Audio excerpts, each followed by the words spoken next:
देखिए ध्यान दीजिए, 19 नंबर प्रश्न पर ध्यान दीजिए। 19 नंबर में कहता है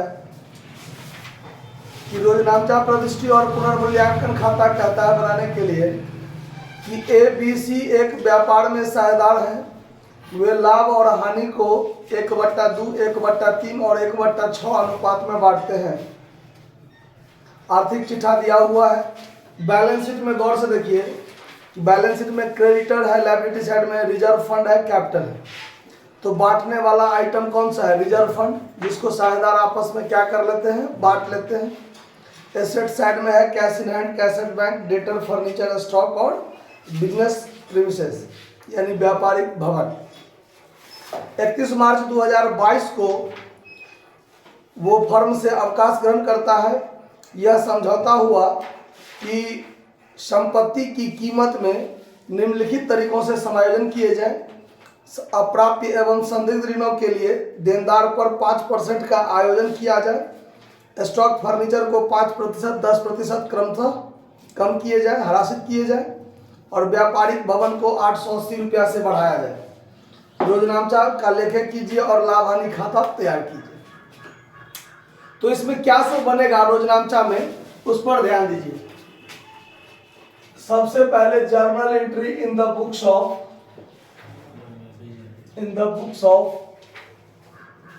द फर्म। सबसे पहले रिवैल्यूएशन से संबंधित एंट्री है कि देनदार पर 5% के लिए प्रावधान करना है, तो ये रिवैल्यूएशन अकाउंट में जाता है। तो revaluation account DR to provision for bad debts, provision for bad dates.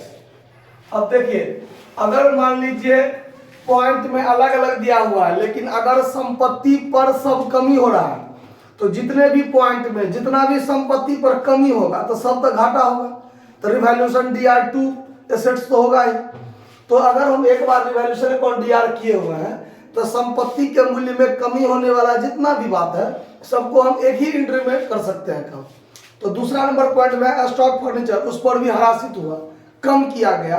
तो रिवैल्यूएशन अकाउंट DR2, स्टॉक तो होगा ही और 2 फर्नीचर है तो 2 फर्नीचर होगा ही। तो 2 फर्नीचर अकाउंट लिख दिए। अब तीनों का अमाउंट जितना अलग अलग है सबको लिख दीजिए।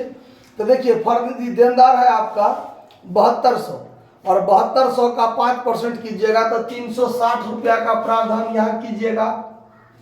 स्टॉक पर 5% कमी कीजिएगा तो स्टॉक है कितना का? 5600 का। जब 5% कीजिएगा तो 280 रुपया, 280 रुपया स्टॉक में कमी होगा। हाँ, उसके बाद फर्नीचर पर 10% लगाइएगा तो फर्नीचर है 4800 का। तो 4800 का 10% 480 रुपया लगाइएगा कि नहीं लगाइएगा।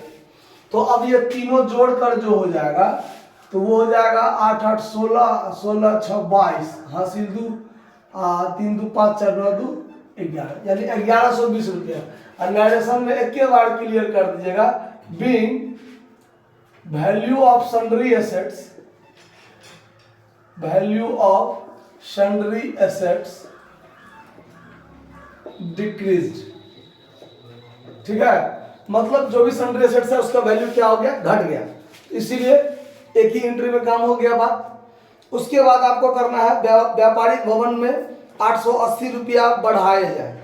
तो व्यापारिक भवन में बढ़ाए जाए तो ये बढ़ाए तो फायदा होगा ना।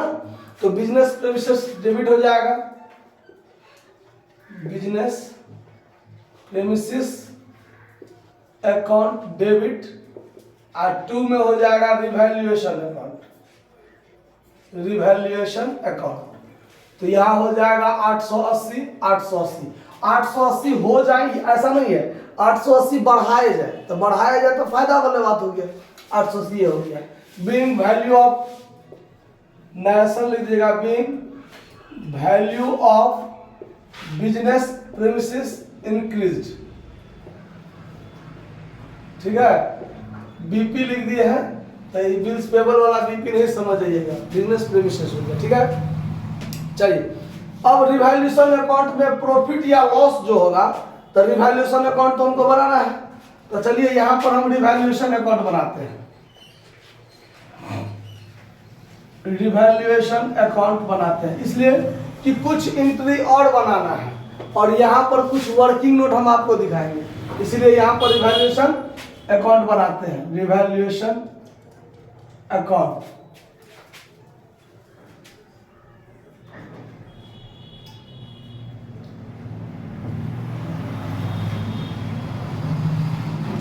Debit credit.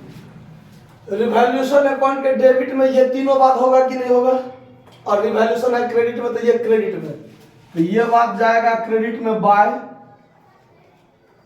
Business premises account 880, और ये provision for doubtful debts account 360, to stock 280 और टू फर्नीचर कितना है 480।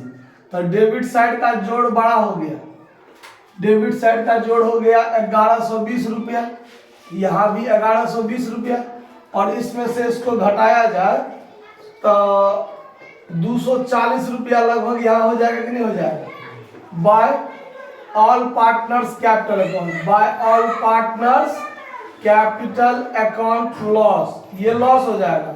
और इसको तीनों साझेदार, कौन कौन साझेदार है, ABC, तो ये तीनों आदमी इसको क्या कर लेगा, बांट लेगा।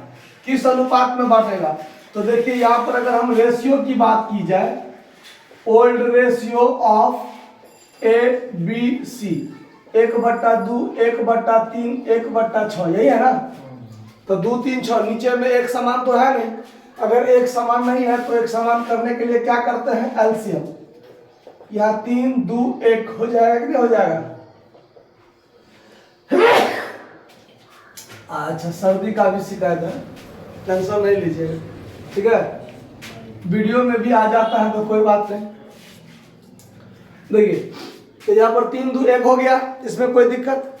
अब ये जो रिवैल्यूएशन का जो लॉस है, अब इसको 3, 2, 1 अनुपात में बांट देंगे, तो बांट दीजिए 3, 2, 5, 1, 6, 6 से इसको काटेंगे तो 40, तो 40 दिया 120, 40 दूनी 80 और ये 40। क्लियर है बात, कोई दिक्कत। चलिए, तो अब रिवैल्यूएशन का लॉस जो होगा उसके लिए एक एंट्री बनेगा। रिवैल्यूएशन लॉस के लिए क्या एंट्री बनता है, all partners capital debit to revaluation account बनता है, कर दीजिए A's capital account DR, B's capital account DR, C's capital account DR, और 2 में क्या हो जाएगा, रिवैल्यूएशन अकाउंट। यानी ये जो लॉस है 120, 80 और 40, तो यहाँ 240। क्लियर। अब एक एंट्री क्या बनेगा आगे, बैलेंस शीट के लायबिलिटी साइड में रिजर्व फंड है, तो रिजर्व फंड को भी साझेदार बांटेगा ना, तो रिजर्व फंड को बांटने के लिए क्या बनेगा एंट्री, वो देखिए, रिजर्व फंड अकाउंट DR 4800 है, 4800, और 2 में क्या हो जाएगा, A's capital account to B's capital account और टू सीज कैपिटल अकाउंट। हो गया। 4800 को 3, 2, 1 में बांटेंगे तो ये हो जाएगा 2406 से इसको भाग देंगे क्या हो जाएगा 800, 800 तिया 2400, 800 दूनी 1600 और ये हो जाएगा 800। क्लियर है बात। एक एंट्री और बनेगा आपको, एक एंट्री क्या बनेगा, वैसा एंट्री हम लोग एक सवाल में मिस किए थे, पीछे हमने छोड़ दिया था शायद 16 नंबर सवाल में। जो साझेदार आप लोग बना लीजिएगा, उसको क्लियर कर लीजिएगा, ठीक है। तो हम मिस कर दिए थे, हमको बाद में ये बात रिमाइंड हुआ है, दिमाग में आया था कि जो साझेदार रिटायर किया उसको जितना रुपया मिलना चाहिए उतना रुपया यदि उसको हम पेमेंट कर रहे हैं या नहीं तो उसको उसका रुपया मेरे व्यवसाय पर लोन रह जाएगा, रहेगा ना, तो उसके पूंजी खाता का जो शेष होता है वो उसके लोन अकाउंट में ट्रांसफर किया जाता है। तो ये एक एंट्री छूट गया था उसमें, ठीक है। तो लेकिन इसमें हम लोग नहीं छोड़ेंगे, ध्यान से देखिए सवाल में जो साझेदार रिटायर किया है उसका पूंजी का कितना शेष होता है और उसको जो उसका रुपया उसके ऋण खाता में ट्रांसफर होगा। तो इसके लिए तो रिटायरिंग पार्टनर्स कैपिटल अकाउंट खोलेंगे तब पता लगेगा। आपको मान लीजिए नहीं खोलना हो, खाता तो खोलने के लिए नहीं कहता है, तो हम लोग खाता नहीं खोलेंगे, सिर्फ एक वर्किंग नोट कर लेंगे और हमको पता चल जाएगा। क्या सब देखिए, टोटल ड्यू अमाउंट ऑफ, कौन किया है रिटायर, सी रिटायर किया है, तो total due amount of retiring partner C, ठीक है। अब ये जो मान लीजिए उसका ड्यू अमाउंट कितना होगा, इसके लिए हम लोग थोड़ा वर्किंग नोट करेंगे। तो देखिए उसका सबसे पहले लेंगे कैपिटल बैलेंस, उसका पूंजी का शेष कितना है वो देखिए।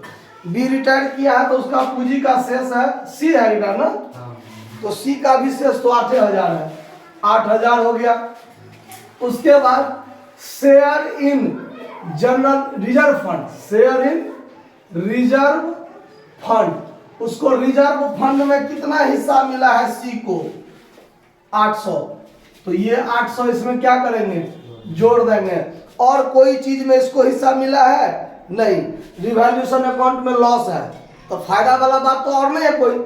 जैसे मान लीजिए इस सवाल में वो रिटायर किया है तो उसके हिस्सा का जो गुडविल उसको दिया जाता है, बचे हुए साझेदार देते हैं, वो बात तो नहीं है। अगर रहता तो उसको गुडविल में हिस्सा भी तो मिलता, लेकिन वो वाला बात नहीं है। तो इसको जोड़ लेंगे 8,800, इसमें से लेस कर देंगे क्या, तो रिवैल्यूएशन लॉस। तो रिवैल्यूएशन लॉस सी का हिस्सा कितना हुआ है 40, तो 8,760, यानी उसके हिस्सा का जो लोन रह गया मेरे वेबसाइट पर, वो कितना लोन रह गया 8,760 रुपया। या तो उसको हम अभी पेमेंट कर दें रिटायर किया तो, या नहीं तो मेरे व्यवसाय पर उसका पैसा क्या रह गया, कर्जा रह गया।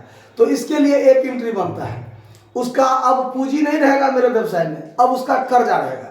तो पूंजी को समाप्त करने के लिए डेबिट करते हैं और कर्जा को क्रिएट करने के लिए क्रेडिट करते हैं। तो एक एंट्री यहां बन जाएगा, सीज कैपिटल अकाउंट दिया टू सीज लोन अकाउंट।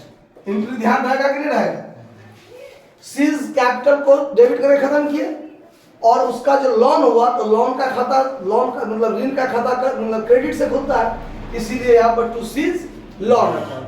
और यहाँ पर नरेशन क्या लिखेंगे हम लोग वो देखिए, नरेशन लिखेंगे being balance of C's capital transfer to C's loan account. समझ में आया बात। और ये 8,760 रुपया, 8,760 रुपया उसके ऋण खाता में ट्रांसफर कर देंगे। एक एंट्री ये इसका बनेगा। समझ में आया बात। कोई बात समझने में अगर दिक्कत हुआ हो तो पूछ सकते हैं, कोई दिक्कत नहीं, नोट कर लीजिए।